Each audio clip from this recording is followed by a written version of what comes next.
pabrik konveksi itu tidak pernah benar-benar tidur. Ia hanya mengurangi napasnya. Jam menunjukkan pukul 22.47 ketika Adi melangkah masuk lewat pintu samping. Pintu utama sudah dikunci sejak sore, tapi pintu samping, khusus shift malam, selalu terbuka sedikit. Cukup untuk satu orang lewat. Tidak cukup untuk merasa aman. Lampu neon menyala setengah. Sebagian berkedip, sebagian mati total. Udara di dalam pabrik lebih dingin dari luar. Bukan karena AC sudah lama rusak, melainkan karena bau kain lembab, oli mesin, dan malam. Adi menarik napas panjang. Cuma sampai jam 6 pagi, gumamnya. Mesin-mesin jahit berderet seperti barisan tubuh yang duduk diam. Ratusan, jarumnya berkilat samar di bawah lampu. Benang-benang menggantung, seperti urat nadi yang dibiarkan terbuka. Di siang hari, tempat ini bising. Teriakan mandor, mesin meraung, radio menyala. Di malam hari, sunyi di sini terasa tidak wajar. Masuk, Di. Suara itu membuat Adi menoleh cepat.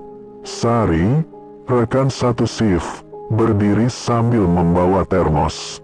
Wajahnya pucat, matanya cekung. Kamu dengar juga, tanya Sari. Dengar apa? Sari ragu menjawab. Kayak, mesin nyala sendiri. Adi tertawa kecil. Mesin mana bisa jalan tanpa listrik? Sari tidak ikut tertawa. Mereka menyalakan panel listrik. Klik, lampu menyala sebagian. Mesin-mesin tetap diam. Lihat, kata Adi. Normal. Sari mengangguk, tapi matanya tidak lepas dari baris mesin paling ujung. Yang dekat gudang potongan kain. Yang itu, katanya pelan. Tiap malam paling akhir dimatiin, tapi pagi selalu panas. Shift malam dimulai tanpa mandor. Hanya 5 orang. Semua duduk berjauhan. Tidak ada yang banyak bicara. Jam pertama selalu paling berat. Tubuh masih ingat ritme siang, tapi mata dipaksa mengikuti malam. Jarum mulai naik turun. Bunyi itu menenangkan, sekaligus menakutkan. Sekitar jam 23.30, Adi berhenti. Mesinnya bergetar. Ia mematikan pedal. Jarum berhenti. Tapi suara itu masih terdengar. Bukan dari mesinnya, dari barisan belakang. Adi menoleh. Satu mesin menyala sendiri. Lampunya mati, tapi jarumnya bergerak pelan, seperti dijalankan tangan yang sangat hati-hati. Tidak cepat, tidak keras, seperti menjahit sesuatu yang tidak ingin dilihat. Ri, bisik Adi, lihat itu. Sari berdiri, wajahnya langsung berubah. Itu mesin nomor 32. Kenapa? Itu mesinnya Bu Rini. Adi tahu nama itu. Semua orang di pabrik tahu. Bu Rini, penjahit lama, pingsan di shift malam 3 tahun lalu. Tangannya terjepit mesin. Darah banyak, terlalu banyak. Ia tidak pernah kembali. Mesinnya tidak pernah dipakai lagi. Jarum berhenti. Sunyi kembali jatuh. Sari menarik napas gemetar. Matikan panelnya, Di. Adi berjalan ke panel. Klik. Semua mesin mati. Gelap sebentar, lalu lampu darurat menyala redup. Dan saat itulah, Adi melihatnya. Di kursi mesin nomor 32, ada bekas duduk, kain tertekan, benang terulur, seperti seseorang baru saja bangkit, dan lupa merapikan pekerjaannya. Dari gudang kain, terdengar suara pelan, seperti kain diseret di lantai. Sari berbisik hampir menangis. Di sini kan gak ada lembur tambahan, iya. Adi tidak menjawab, karena di dinding kaca, ia melihat pantulan. Bukan dirinya, bukan Sari, melainkan seorang perempuan duduk tegak, menunduk, menjahit. Jam dinding berdetak pelan. Pukul 0.12, waktu di shift malam tidak berjalan lurus. Ia merayap. Setelah panel dimatikan, mereka menunggu. Tidak ada yang berani bicara. Lampu darurat membuat bayangan mesin memanjang, mirip orang-orang yang duduk membungkuk tanpa kepala. Kalau cuma gangguan listrik, Adi akhirnya membuka suara, harusnya selesai. Sari mengangguk, tapi tangannya mencengkeram termos erat-erat. Katanya pelan, kamu percaya nggak mesin bisa ingat? Ingat apa? Tangan, panel dinyalakan kembali. Klik, lampu menyala lebih terang dari sebelumnya. Mesin-mesin hidup serempak. Suara itu seperti hujan logam. Adi mencoba fokus. Kain kaos polos, jahitan lurus, gerakan biasa. Tapi setelah beberapa menit, ia merasa ada yang salah. Jahitannya terlalu rapi, bukan rapi normal, terlalu konsisten, seperti dibuat oleh orang yang tidak pernah lelah. Adi berhenti, mengangkat kain. Pola jahitan membentuk lengkungan kecil, seperti huruf. Bukan jelas, tapi cukup untuk membuat perutnya mengeras. Di seberang ruangan, Sari mendadak bersuara. Adi, benangku gak mau putus. Apa? Ia menekan pedal berhenti. Jarum naik, tapi benang tetap tertarik ke arah mesin nomor 32. Seolah-olah ada sesuatu di sana yang masih menjahit. Cabut benangnya, kata Adi. Sari menarik. Benang itu tegang, terlalu tegang. Dan ketika akhirnya putus, plak, ujungnya mengenai punggung tangan Sari. Darah muncul, sedikit, tapi cukup membuat mesin-mesin di sekitar mereka berhenti bersamaan. Satu suara tetap berjalan. Mesin nomor 32. Adi berdiri. Jangan ke sana, kata Sari cepat.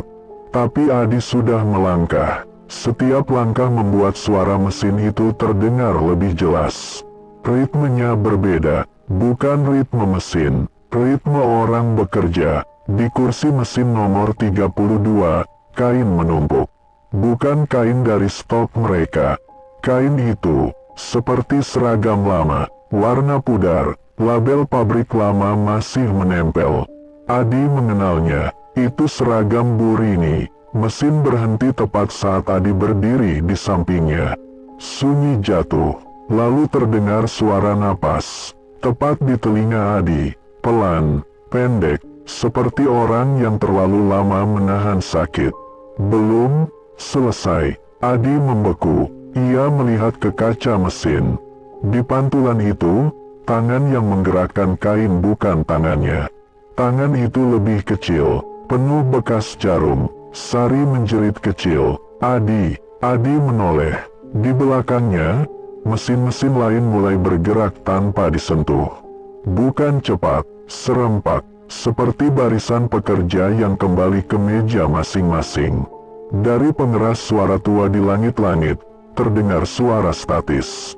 Lalu, suara perempuan, pelan, patah-patah. Target belum terpenuhi.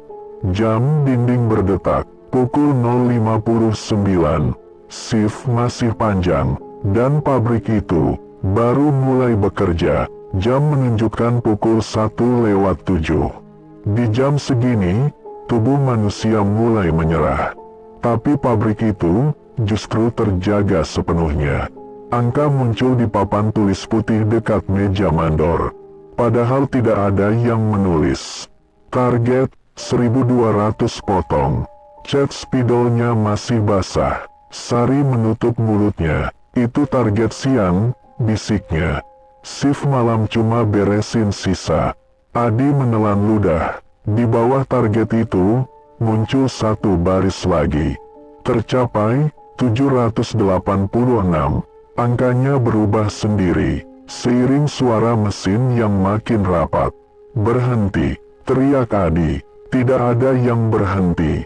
Pedal tidak diinjak, tangan tidak bergerak, tapi mesin tetap berjalan. Suara itu menembus kepala, seperti detak jantung yang dipaksa cepat.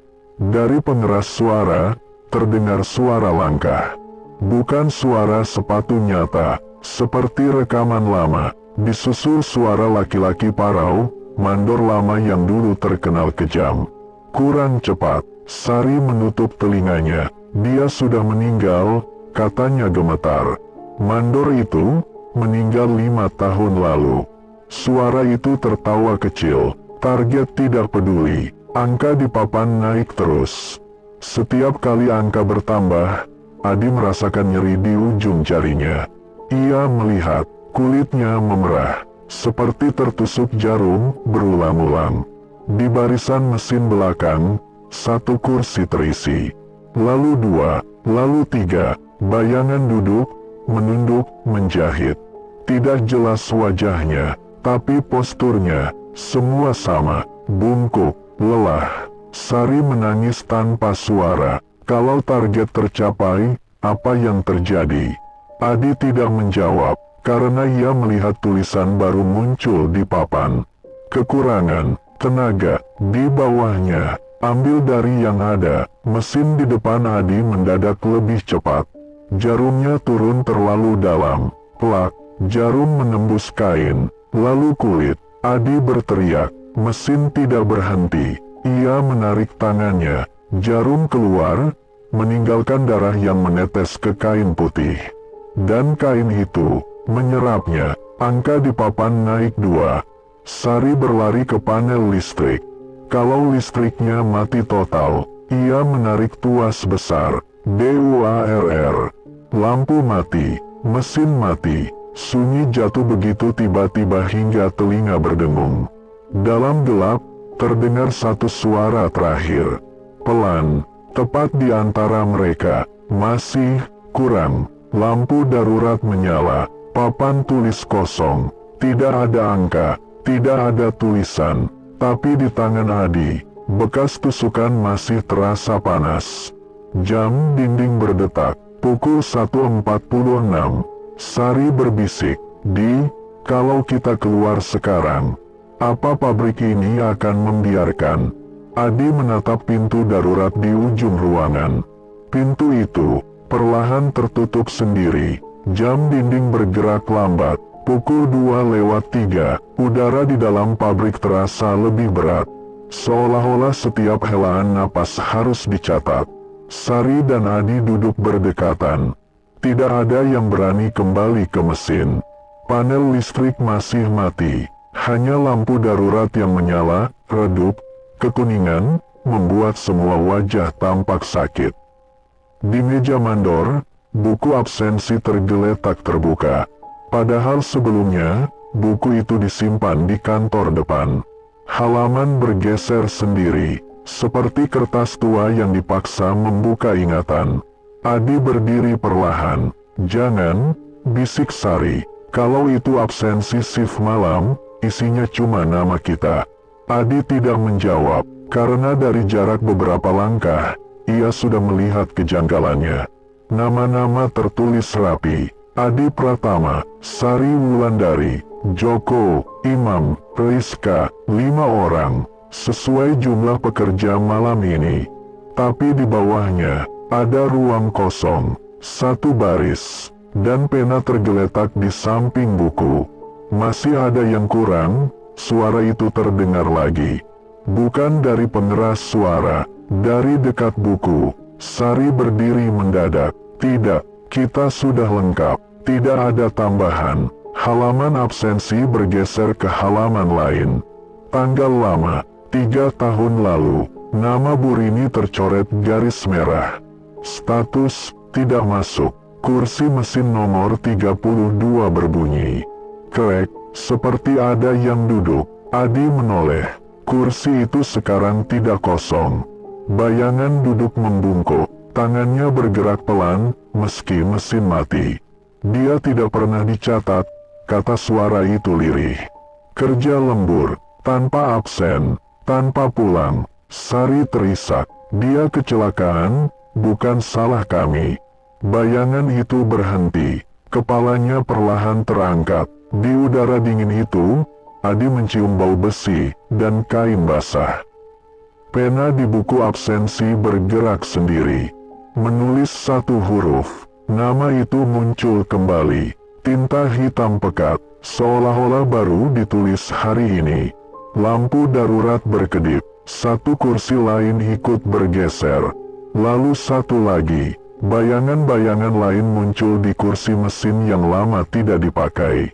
Orang-orang yang pernah jatuh sakit, yang pernah pingsan, yang berhenti tanpa pamit, semuanya duduk kembali. Kalau namanya sudah ada, kata suara itu, kini lebih tenang. Kerjanya harus dilanjutkan. Mesin-mesin mulai menyala satu persatu. Bukan serempak, seperti dipanggil sesuai urutan absen. Sari berteriak, "Adi, kalau absen itu penuh." Adi mengerti. Ia mengambil pena, tangannya gemetar. Di baris kosong terakhir, nama mulai muncul samar. Huruf A, bukan ditulisnya, muncul sendiri. Adi membanting buku itu. Halaman menutup, mesin berhenti. Bayangan-bayangan menghilang seketika. Sunyi jatuh, lebih dalam dari sebelumnya. Jam dinding berdetak. Pukul 2.41. Sari terengah. Kita nggak bisa tinggal sampai pagi. Adi mengangguk. Tapi pabrik ini tidak suka kalau ada yang pulang sebelum selesai. Dari gudang kain, terdengar bunyi. Klik, klik, klik. Seperti gunting besar, dibuka dan ditutup. Jam dinding berdetak pelan. Pukul 3:02, jam paling berat bagi manusia. Jam ketika tubuh ingin berhenti. Tapi malam belum mau melepas. Suara gunting dari gudang kain makin jelas. Klik, klik, bukan tergesa, seperti orang yang tahu persis apa yang dipotong. Adi dan Sari berdiri di antara barisan mesin, ragu melangkah. "Kita ke pintu darurat sekarang," bisik Sari. "Kalau enggak, aku takut kita keburu dipakai." Adi mengangguk. Mereka melangkah pelan. Satu mesin menyala di depan mereka. Bukan mesin jahit, mesin obras. Rodanya berputar tanpa suara keras, tapi benangnya bergerak cepat, seperti menjilat kain yang lewat. Tidak ada kain, tapi mesin itu tetap bekerja. "Lihat," kata Adi lirih. Di lantai, bayangan tubuh tergeletak. Tidak jelas wajahnya, hanya bentuk bahu, lengan, tangan, dan mesin obras itu bekerja tepat di atas bayangan tersebut. Setiap kali benang bergerak, Sari meringis. "Lenganku sakit." Ia memegangi lengannya sendiri. Kulitnya tidak terluka, tapi rasa nyerinya nyata, seperti ada sesuatu yang dikerjakan di tempat lain, tapi hasilnya dirasakan di tubuhnya. "Ini bukan soal hantu," kata Adi dengan suara berat. "Ini pabrik yang masih mau produksi." Dari pengeras suara, suara mandor kembali terdengar. Kali ini lebih dekat, yang kuat, lembur itu pengabdian. Lampu di atas mesin-mesin mati satu persatu. Hanya menyisakan area tengah, seperti panggung. Sari terjatuh berlutut. "Adi, kakiku." Ia mencoba berdiri. Tidak bisa. Di lantai, tepat di bawah kakinya, bayangan kaki tidak bergerak bersamaan. Seolah-olah kakinya sedang dipakai di tempat lain. Adi meraih tangan Sari. "Fokus ke aku, jangan dengar suara apapun." Ia menarik Sari perlahan. Setiap langkah terasa berat, seperti menarik seseorang keluar dari lumpur yang tidak terlihat. Mereka hampir sampai pintu darurat. Satu langkah lagi, mesin nomor 32 menyala lagi. Pelan, ritmenya kini sangat dekat. Adi menoleh. Bu Rini duduk di sana. Bukan bayangan, bentuknya utuh. Wajahnya pucat, mata cekung, tangan penuh bekas jarum. Ia menatap Adi. "Kalau kami berhenti," katanya lirih.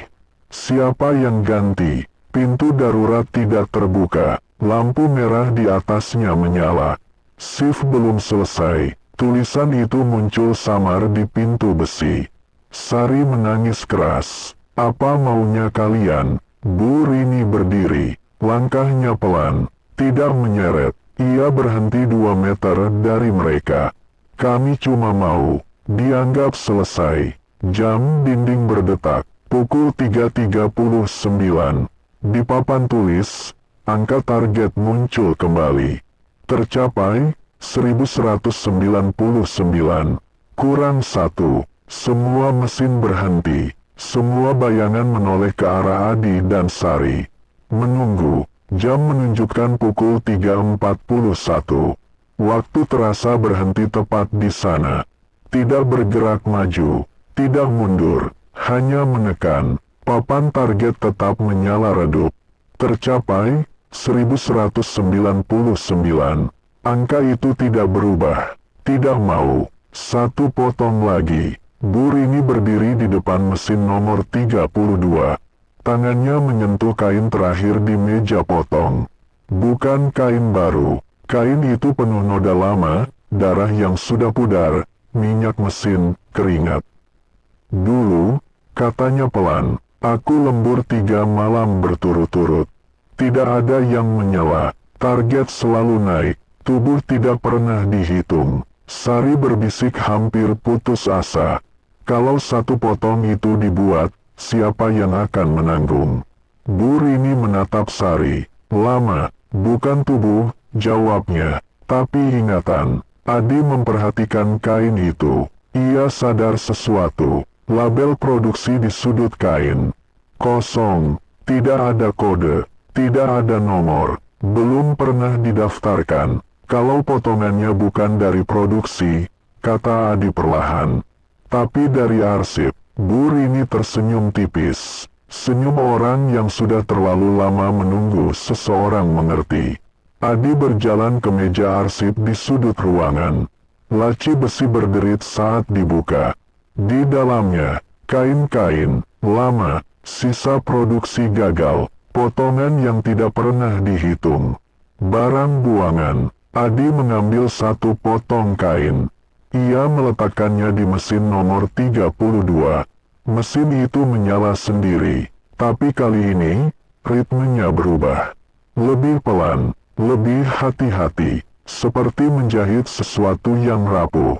Setiap tusukan jarum, bayangan-bayangan di kursi mesin mulai memudar. Tidak menjerit, tidak melawan, seperti orang yang akhirnya boleh pulang. Papan target bergerak. 1199, 1200, bunyi ding pelan terdengar, seperti bel kecil. Semua mesin berhenti, lampu menyala normal, pintu darurat berbunyi klik, terbuka. Bu Rini berdiri tegak, tubuhnya mulai transparan. Terima kasih, katanya pada Adi. Bukan karena kamu menyelesaikan target. Ia menatap mesin-mesin yang kini diam. Tapi karena kamu mengakhiri hitungan. Ia menghilang perlahan, tidak meninggalkan bayangan, tidak meninggalkan bau, hanya keheningan. Jam dinding bergerak lagi. Pukul 4:02, Sari terisak, kali ini lega. Kita boleh pulang. Adi mengangguk, tapi pabrik ini tidak akan sama lagi. Saat mereka melangkah keluar, Adi menoleh sekali lagi. Mesin nomor 32 mati untuk pertama kalinya sejak bertahun-tahun. Pagi datang seperti biasa, matahari naik, gerbang pabrik dibuka, shift pagi masuk. Tapi sesuatu sudah berubah. Adi pulang pagi itu tanpa bicara. Bajunya masih berbau kain dan oli, tapi tidak ada darah. Tidak ada luka, hanya rasa kosong di dada, seperti meninggalkan tempat yang tidak ingin diingat, tapi tidak bisa dilupakan. Ia tidak tidur. Setiap kali memejamkan mata, ia mendengar suara itu. Di pabrik, mesin nomor 32 tidak dinyalakan. Bukan karena rusak, tapi karena tidak mau. Setiap kali tombol ditekan, mesin itu hanya berdengung pelan, lalu mati sendiri. Teknisi menyerah setelah 2 hari. Kayak nolak kerja, katanya setengah bercanda. Tidak ada yang tertawa. Pekerja mulai berkurang. 1 orang minta pindah shift. Dua orang resign mendadak. Beberapa tidak pernah kembali setelah libur. Alasan mereka berbeda-beda. Sakit, capek, ada urusan keluarga. Tapi semuanya punya satu kesamaan. Mereka tidak mau shift malam. Sari kembali bekerja, tapi selalu di dekat jendela. Ia tidak pernah duduk membelakangi mesin.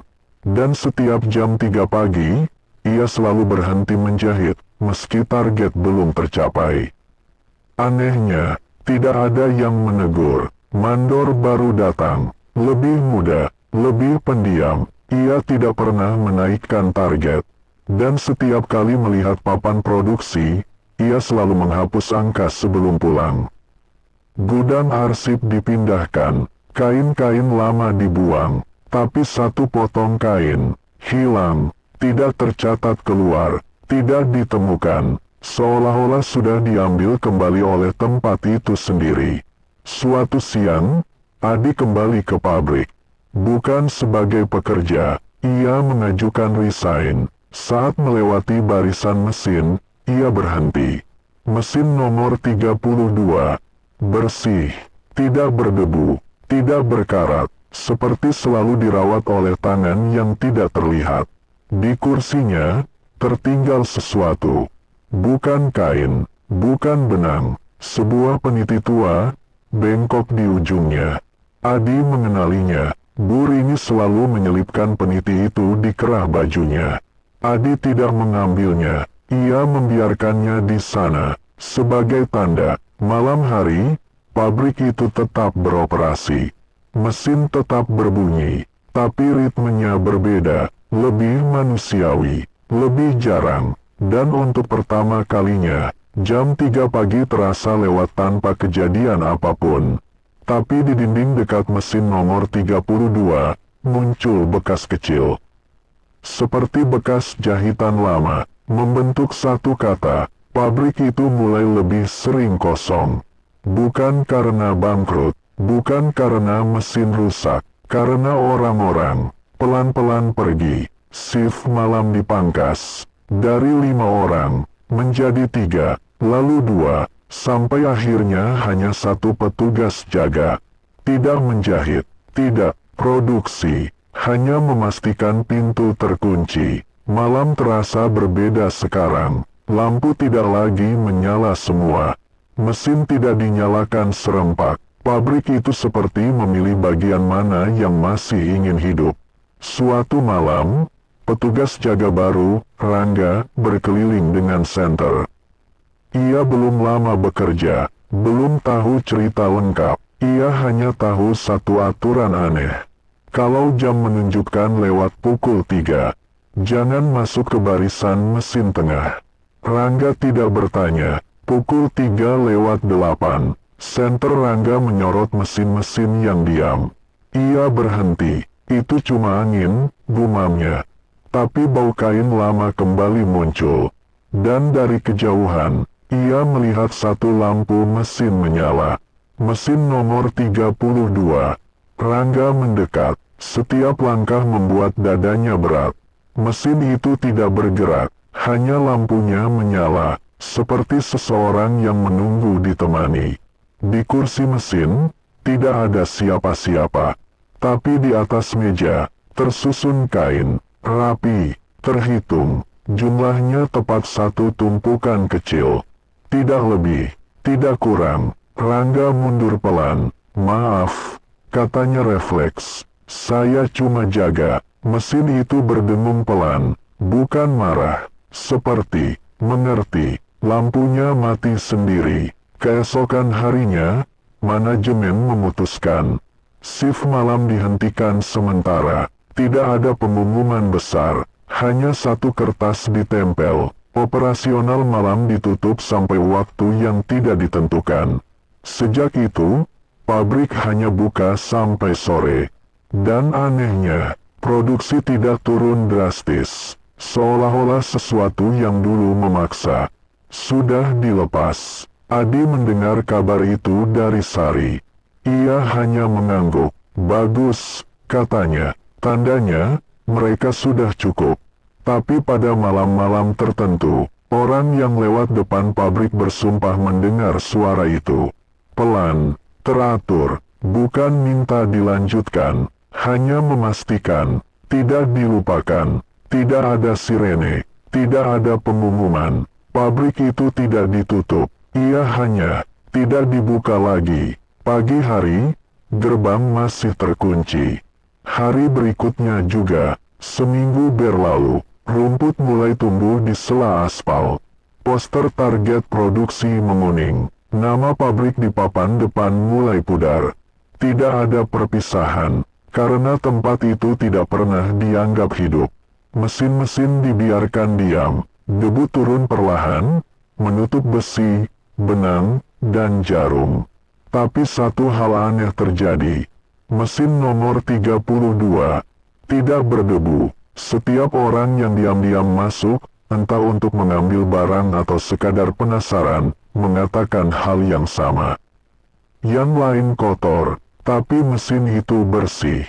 Sari pindah kerja, ia tidak pernah lagi masuk pabrik. Setiap kali mendengar suara mesin jahit di pasar, ia menoleh refleks, lalu tersenyum tipis, seperti seseorang yang sudah selamat dari tempat yang tidak ingin dikenang. Adi bekerja serabutan. Ia menjahit dari rumah, manual, tanpa mesin. Suatu malam, hujan turun deras.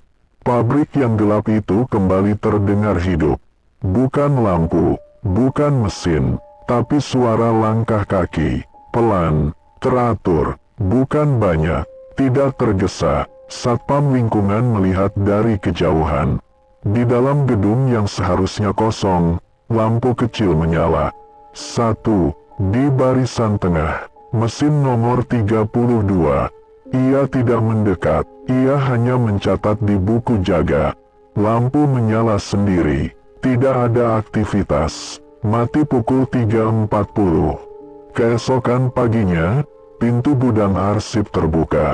Di lantai, terdapat satu tumpukan kain kecil, rapi, terikat benang putih. Di atasnya, kertas lusuh, tulisan tangan, sudah cukup, tidak ada yang berani membuang kain itu.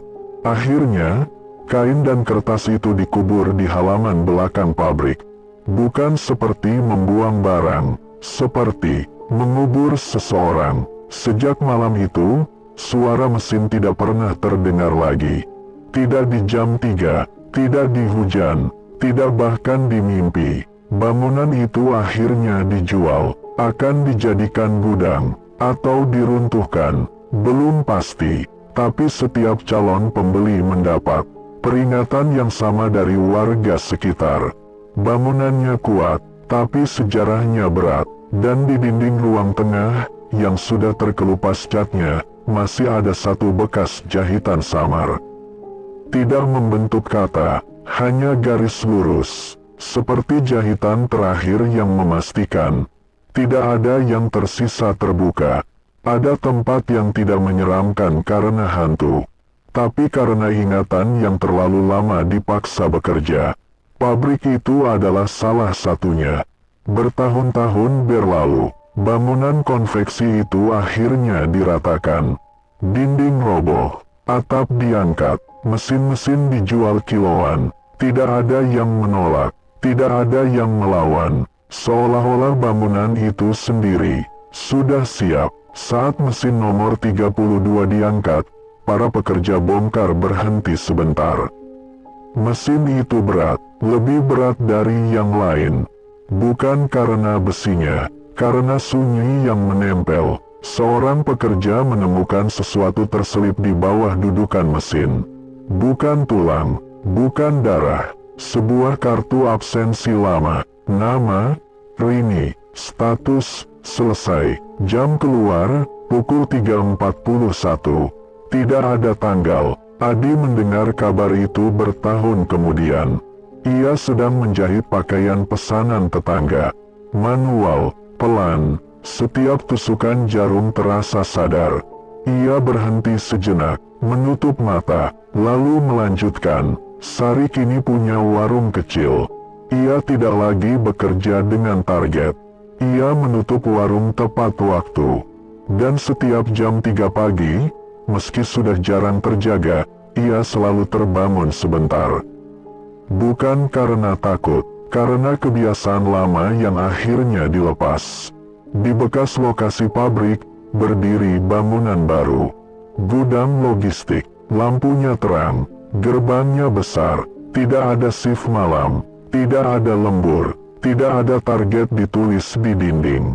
Namun satpam gudang baru pernah bercerita, pada malam tertentu, ketika hujan turun pelan, ia mendengar suara logam sangat halus. Bukan mesin, bukan langkah, seperti jarum dijatuhkan, lalu berhenti tepat sebelum menyentuh lantai. Ia tidak takut, ia hanya berkata, kayak ada yang memastikan, semuanya benar-benar selesai. Dan mungkin memang begitu, karena beberapa tempat tidak ingin dikenang sebagai horor. Mereka hanya ingin diingat sebagai peringatan, bahwa manusia bukan bagian dari mesin, bahwa tubuh bukan target, bahwa malam tidak seharusnya dipaksa bekerja tanpa akhir. Dan ketika jarum akhirnya diam, bukan berarti ia rusak, berarti ia selesai. Gudang logistik itu berdiri di atas tanah yang sama. Aspal baru, tembok lebih tinggi, lampu LED putih terang. Secara logika, tidak ada lagi yang tersisa. Tapi malam tidak pernah benar-benar peduli pada logika. Minggu pertama gudang beroperasi normal. Truk datang, barang dipindah, semua selesai sebelum tengah malam. Tidak ada shift malam, tidak ada lembur, itu aturannya. Namun pada minggu kedua, satu truk terlambat. Satpam bernama Eko diminta menunggu. Cuma setengah jam, kata supervisor lewat telepon. Jam menunjukkan pukul 2.57. Gudang itu sunyi, tidak ada mesin, tidak ada orang, hanya suara hujan di atap seng. Lalu Eko mendengar sesuatu, bukan dari luar, dari dalam gedung. Bukan keras, bukan cepat, seperti suara yang diingat, bukan dibuat. Eko berdiri. Pak, katanya ragu. Tidak ada jawaban. Lampu lorong tengah berkedip sekali. Lalu normal lagi. Di lantai beton, Eko melihat sesuatu yang membuatnya berhenti. Garis lurus tipis, seperti bekas jahitan, di lantai. Eko mundur. Ia tidak melapor. Besoknya ia minta pindah jadwal. Tanpa alasan. Beberapa bulan berlalu. Gudang itu berjalan lancar. Tapi warga sekitar mulai bercerita hal yang sama. Tentang mimpi. Mimpi berada di ruangan besar. Duduk berjajar. Mengerjakan sesuatu, tapi tidak tahu apa. Tidak sakit, tidak takut, hanya lelah. Dan setiap kali terbangun, mereka yakin pada satu hal. Aku belum pulang. Seorang ibu tua mengenali mimpi itu. Ia pernah bekerja di pabrik konveksi lama itu. Dulu, ia berkata pelan, bukan mereka belum pulang, mereka belum sempat selesai. Nama-nama mulai muncul di mimpi. Bukan hantu, bukan wajah, hanya nama. Nama yang tidak pernah tercatat di absensi. Buruh harian, lepasan, pengganti sementara, orang-orang yang bekerja, lalu hilang dari catatan. Suatu hari, proyek gudang dipindahkan. Bangunan akan diperluas. Tanah digali lebih dalam. Alat berat berhenti mendadak. Bukan karena batu, bukan pipa, tapi karena gulungan benang. Benang putih kusam, terkubur rapi, tidak putus, tidak kusut, seperti sengaja disimpan. Mandor proyek ingin membuangnya. Seorang pekerja tua menahan. Jangan, katanya, benang itu bukan sisa. Mereka menguburnya kembali, lebih dalam. Hari itu, tidak ada kecelakaan kerja. Tahun berganti, gudang beroperasi penuh. Tidak ada kejadian aneh lagi. Tidak ada suara, tidak ada mimpi, tidak ada bekas. Dan justru itu yang membuat beberapa orang gelisah. karena tempat yang pernah terlalu bising menjadi terlalu tenang. Suatu malam hujan, listrik padam sesaat. Gelap total. Dalam gelap itu, seseorang bersumpah mendengar suara terakhir. Bukan mesin, bukan langkah. Suara kain dilipat, pelan, rapi, seperti seseorang yang akhirnya beres-beres sebelum pulang. Lampu menyala kembali, tidak ada apa-apa, dan untuk pertama kalinya, tidak ada rasa ditinggal. Cerita tentang pabrik itu tidak pernah viral, tidak masuk berita, tidak dijadikan urban legend populer. Dan mungkin, memang tidak mau, karena ini bukan cerita tentang hantu. Ini cerita tentang pekerjaan yang tidak selesai dengan adil, tentang tubuh yang dihitung sebagai angka, tentang malam yang dipaksa lebih panjang dari manusia. Jika suatu hari kamu bekerja lembur, dan merasa sangat lelah, lalu mendengar suara kecil berulang, mungkin itu bukan teror, mungkin itu peringatan, bahwa ada batas yang tidak boleh dilewati. Karena ketika jarum tidak pernah berhenti, yang rusak bukan mesin, yang habis adalah manusia. Beberapa tahun setelah gudang berdiri, daerah itu berkembang. Warung kopi buka sampai malam. Jalan diperlebar, lampu jalan diganti LED terang. Tempat itu terlihat hidup, tapi ada satu kebiasaan aneh. Tidak ada yang menyebut nama pabrik lama. Bukan karena lupa, karena setiap kali disebut, pembicaraan selalu berhenti sebentar. Seperti udara ikut menahan napas. Seorang penjual kopi malam pernah bertanya, "Dulu di sini apa, Pak?" Orang tua di sebelahnya menjawab singkat, "Tempat orang kerja." Lalu diam. Di kota lain, jauh dari sana, Sari bermimpi lagi. Bukan tentang mesin, bukan tentang jarum. Ia bermimpi ruangan kosong, semua kursi rapi, lampu mati, tidak ada suara. Di tengah ruangan, sebuah papan tulis bertuliskan, "Tidak ada target." Ia bangun dengan dada ringan. Untuk pertama kalinya, ia tidak lelah saat bangun tidur. Di malam yang sama, Adi berhenti menjahit lebih cepat. Bukan karena capek, karena ia tahu, cukup. Gudang itu kembali direnovasi, rak digeser, lantai dilapisi ulang. Tapi ada satu titik yang selalu dibiarkan kosong. Tepat di tengah, tanpa rak, tanpa barang. Setiap denah berubah, titik itu tetap ada. Bukan karena aturan tertulis, karena setiap orang yang mencoba mengisinya merasa tidak enak. Seorang arsitek berkata, "Rasanya kayak naruh barang di atas kuburan, tapi tanpa tahu siapa yang dikubur." Tidak ada yang menanggapi. Titik itu dibiarkan kosong. Mesin-mesin bekas konveksi tersebar kemana-mana. Ada yang dijual, ada yang dilebur, ada yang dipakai ulang. Tidak ada masalah, tidak ada kejadian, kecuali satu, mesin tua yang pernah menjadi nomor 32.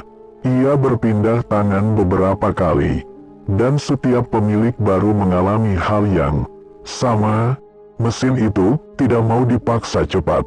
Jika dipaksa, benang selalu kusut. Jika target dinaikkan, mesin berhenti sendiri. Tapi jika dipakai pelan, ia bekerja sangat rapi. Akhirnya, mesin itu hanya dipakai satu orang, seorang penjahit rumahan. Ia berkata, "Mesin ini cocok buat orang yang nggak kejar apa-apa." Pada suatu malam yang sangat biasa, hujan turun pelan, tidak deras, tidak lama. Di lokasi bekas pabrik, tidak ada suara apapun, tidak mesin, tidak langkah, tidak gema. Jika kamu berdiri di sana cukup lama, kamu tidak akan merasa diawasi. Kamu akan merasa ditinggalkan dengan baik, seperti rumah kosong yang sudah dikunci rapi.